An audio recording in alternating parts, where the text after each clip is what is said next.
স্বাভাবিক একটা নিরামিষ রেসিপি বানিয়ে ফেলি, যেটা নিয়ে চিন্তায় পড়তেই হবে না, একটা রেসিপিতেই বাজিমাত। তো আজকে দেখো আমি এরকম একটা কুমড়ো নিয়েছি, আমি একটা বড় সাইজের কুমড়ো নিয়েছি, কারণ আজকে নিরামিষের দিন ছিল। আর আজকের এই কুমড়ো রেসিপিটা এমনভাবেই বানাবো যাতে বাড়ির সবাই কিন্তু চেটে পুটে খায়, এই একটা রেসিপি ছাড়া দ্বিতীয় রেসিপি চাইবেই না। তো চলো, এইভাবেই কিন্তু আমি আজকের কুমড়োগুলো কেটে ছালটা ছাড়িয়ে নিয়ে, আর এইগুলো এখন কিন্তু মিষ্টি কুমড়ো, এই কুমড়োগুলো ভীষণই মিষ্টি হয়, এই সময়কার এই কুমড়োগুলো মিষ্টিই থাকে। এইভাবে আমি সবগুলো কেটে নিয়ে জলের মধ্যেই দিয়ে দিচ্ছি, কারণ জলে পরিষ্কার করে নিয়ে তারপর আমি তুলব। তো বন্ধুরা, এইভাবে তোমরা কুমড়োর রেসিপিটা একবার বানিয়ে দেখো, একবার আমাকে বিশ্বাস করে বানাবে, তারপর আমাকে কমেন্ট করে জানাবে যে জাস্ট কেমন হয়েছে। এই রেসিপিটা বানাতে এমন কিছু মশলার প্রয়োজন হবে না, স্বাভাবিক আমাদের হাতের কাছে রান্নাঘরে থাকা মশলাগুলো দিয়েই কিন্তু আমি আজকে রেসিপিটা তৈরি করব।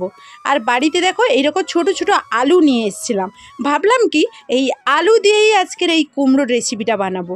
আর আলুগুলো কিন্তু কোনোভাবে কেটে ফেলবো না, একেবারে গোটা গোটা রাখবো।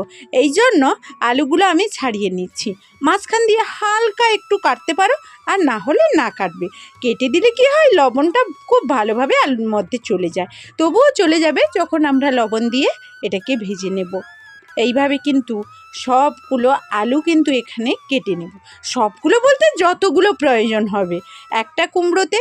তো কুমড়োটা কিন্তু আমি পুরোই নেব, আমি কুমড়ো একটু কেটেছি, আবারও কেটে নেব, পুরো কুমড়োর সঙ্গে কতটা আলু নেব সেটাও তোমাদেরকে দেখিয়ে দেব। এই সাইজের আমি কুমড়ো নিয়ে নিয়েছি, কেটে পরিষ্কার করে নিয়েছি। এখন একটা শুকনো কড়াইতে একটা মশলা তৈরি করব, যেটাতে এই নিরামিষ রেসিপিটা কিন্তু দারুণ স্বাদ বাড়িয়ে দেবে। স্বাভাবিক একটা দুটো মশলা দিয়েই দেখো, জিরে আর এখানে দিয়েছি ধনে, 1 চামচ করে দিয়ে দিয়েছি, হালকা আঁচে ভেজে নিয়েছি। ভেজে এখন আমি নিয়ে নিচ্ছি শিলনোড়াইতে, যেন না মশলাটা পুড়ে যায় এ বিষয়ে খেয়াল রাখতে হবে। তো শিলনোড়াইতে নিয়ে নিই, কারণ শিলনোড়াইতে বাটবো আমি, তোমরা চাইলে কিন্তু মিক্সিতেও পেস্ট করে নিতে পারো, অল্প মশলা তাই ভাবলাম শিলনোড়াইতে করে নেব। এইদিকে কী নিচ্ছি বলো তো, কাসুরি মেথি। কাসুরি মেথি নিয়ে হালকা আছে একটু নাড়াচাড়া করে নিয়েছি। এখন কড়াইতে আবারও তেল দিয়ে কুমড়োগুলো যে কেটে রেখেছিলাম, পরিষ্কারও করে নিয়েছিলাম অলরেডি জলের মধ্যে, সেইগুলো এখন কড়াইয়ের মধ্যে দিয়ে দিলাম। দিয়ে এখন দিয়ে দিচ্ছি স্বাদ মতো লবণ, আর দিয়ে দিচ্ছি হলুদ, দিয়ে খুব ভালো করে সবগুলো উপকরণ কিন্তু নাড়াচাড়া করে এইখানে কড়াইয়ের মধ্যে হালকা করে ভেজে নেব। তবে এখানে কিন্তু আমি কোনোভাবে ঢাকনা দেব না, এইভাবেই নাড়াচাড়া করে নেব, কারণ কুমড়োর মধ্যে অনেক জল বেরোয়। এইভাবে নাড়াচাড়া করে আমি প্রায় 4 থেকে 5 মিনিট হালকা আঁচে ভালো করে লাল লাল করে কুমড়োগুলো ভেজে নিয়েছিলাম। এখন আমি দিয়ে দিচ্ছি সর্ষে তেল, আবারও কিছু সর্ষে তেল দিয়ে এখন আমি দিয়ে দিচ্ছি সেই আলুগুলো, যেই গোটা গোটা আলুগুলো আমি যতটা নিয়েছি দেখো ঠিক এতটা পরিমাণ নিয়েছি, নিয়ে আলুর মধ্যেও দিয়ে দেব স্বাদ মতো লবণ আর স্বাদ মতো হলুদ। লবণটা কিন্তু বুঝে শুনে দেবে, কারণ সব জায়গাতে আমরা কিন্তু লবণ দিচ্ছি, কুমড়োতেও দিয়েছি আর এখানে আলুর মধ্যেও দিয়েছি। এখন আলু আর কুমড়োটা সমান লবণটা কিন্তু দেখে নিতে হবে। এখন এইভাবে নাড়াচাড়া করে এখন আমি আলুটাকেও খুব ভালো করে ভেজে নামিয়ে নিয়েছি। এখন কড়াইতে আবারও আমি তেল দিয়ে দিয়েছি, এরপর আমি দিলাম শুকনো লঙ্কা 2টো কেটে ফাটিয়ে দিয়েছি, আর 2টো তেজপাতা এখানে দিয়ে দিলাম, যেহেতু নিরামিষ রান্না। আর দিয়ে দিচ্ছি 5 ফোড়ন। এই সময় গ্যাসের আঁচটা একেবারেই হাই হিটে করবে না, লোতে করে রেখে এই গ্যাসের আঁচটা, এই 5 ফোড়নের স্বাদটা কিন্তু এখানেই পাবে যদি একেবারে হালকা আঁচে ভেজে নাও। আর দিয়ে দিচ্ছি দেখো এখানে আদা এখানে হালকা থেতো করে নিয়েছিলাম, সেটাই দিয়ে দিলাম, দিয়ে খুব ভালোভাবে নাড়াচাড়া করে নিয়েছিলাম। আর বেশ কিছুটা কুচনো লঙ্কা কিন্তু এখানে অ্যাড করে দিলাম।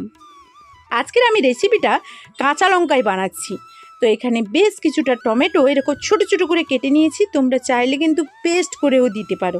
স্বাদ মতো লবণ এখানে একটু দিয়ে দিচ্ছি, খেয়াল রাখবে আবারও আলুতে কুমড়োতে সব জায়গায় লবণ দিয়েছি, লবণের পরিমাণটা বুঝে দেবে।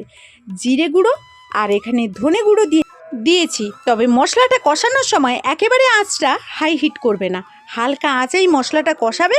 তবেই কিন্তু মশলাটা যত ভালো কষানো হবে ততই কিন্তু আজকের এই রেসিপির স্বাদটা বেড়ে যাবে। অল্প একটু জল দিয়ে দিলাম যাতে গুঁড়ো মশলাগুলো পুড়ে না যায়। এইভাবে খুব ভালো করে আমি 2 মিনিট মতো নাড়াচাড়া করে নিয়েছিলাম হালকা আঁচে। এখন আমার মশলাটা থেকে দেখো তেল ছাড়তে শুরু করেছে। যেই তেল ছাড়তে শুরু করেছে কুমড়োর মধ্যে দিয়ে দিলাম আলু। কুমড়ো আর আলু একসঙ্গে ভেজে রেখেছিলাম, সেটাই এখানে দিয়ে সবগুলো উপকরণ একসঙ্গে মিশিয়ে নিলাম। ঝটপটের এই রেসিপি বানাতে এমন কিছু ঝামেলা হয় না, এমন কিছু উপকরণেরও প্রয়োজন নেই। এখানে দিয়ে দিচ্ছি 2 চামচ মতো চিনি। যেহেতু কুমড়োর পরিমাণটা একটু বেশি নিয়েছি, যতই মিষ্টি কুমড়ো হোক না কেন নিরামিষ রেসিপিতে একটু যদি চিনি দেওয়া যায় তাহলে কিন্তু স্বাদের ব্যালেন্সটা একেবারে অন্যরকম হয়ে যায়। এই জন্য চিনি দিয়ে নাড়াচাড়া করে এখন আমি পরিমাণ মতো জল দিয়ে দিচ্ছি। তোমরা চাইলে কিন্তু এখানে গরম জল ব্যবহার করবে, তাহলে আরও ভালো হবে।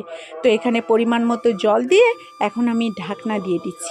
5 মিনিট পর রান্না করে এখন আমি আবারও আঁচটা খুলে দিয়ে এখন দিয়ে দিচ্ছি আমি সেই গুঁড়ো করা মশলাটা দিয়ে এখন আমি উপর থেকে ছড়িয়ে দিচ্ছি কাসুরি মেথি। গ্যাসটাকে বন্ধ করে সবশেষে দিয়ে দিচ্ছি ঘি। 1 থেকে 2 চামচ ঘি দিয়ে দেবে, তাহলে আর দেখতে হবে না। কুমড়ো তো অনেকভাবেই খেয়েছো, নিরামিষের দিনে ভীষণ টেনশানে থাকো কী বানাবে। সাধারণ কুমড়ো হাতের কাছে থাকলেই কিন্তু এই দুর্দান্ত স্বাদের রেসিপিটা তোমরা একবার হলেও বাড়িতে ট্রাই করবে। আবারও বলছি, প্রথমে ট্রাই করবে, তারপর কমেন্টে জানাবে কেমন হয়েছে। তো এইভাবে সুন্দর একটা রেসিপি আজকে নিরামিষের দিন বানিয়ে ফেললাম।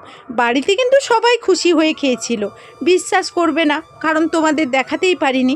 তবে নিজেই একবার বানিয়ে দেখো সত্যি কথা বলছি কিনা, পরে আমাকে কমেন্ট করে জানাবে। এখন কিন্তু আর দেরি করব না, ভিডিওটা শেষ করব। রান্না তো হয়ে গেছে, তাড়াতাড়ি খেতে হবে। তো চলো এখনকার মতো বিদায় নিচ্ছি, আবার নতুন রেসিপি নিয়ে খুব তাড়াতাড়ি চলে